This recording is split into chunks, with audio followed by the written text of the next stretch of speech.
తీసుకోవట్లేదు.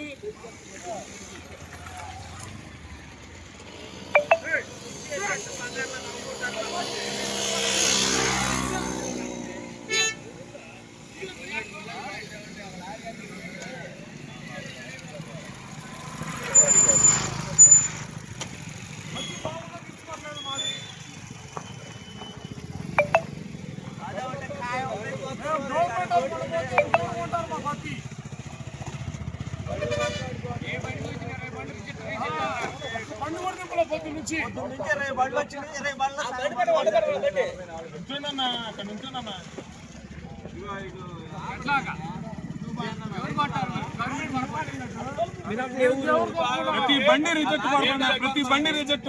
వర్షాభావాలు సమస్యలు లేవు, ఎవరు పట్టించుకునే వాళ్ళు లేడు. వచ్చి పత్తిని ఇట్ట కాదని మాట్లాడేవాళ్ళు లేడు. ప్రతి వాడు వచ్చి పత్తి బాగోలేదు అంటే వర్షాభావాలు పట్టించుకునే వాళ్ళు లేదు, యూరియా కట్టలు పట్టించుకునే వాళ్ళు లేదు. వ్యవసాయం చేసేవాడు పిచ్చోడు అవుతున్నాడు. కష్టపడి పండించే సంవత్సరం మొత్తం సంవత్సరం నుంచి పండించి పత్తి పట్టలేదు. బాగున్నా కానీ మా పత్తి పట్టలేదు. 75, 76 కూడా వద్దంటుంటే ఎక్కడ తీసుకోవాలి.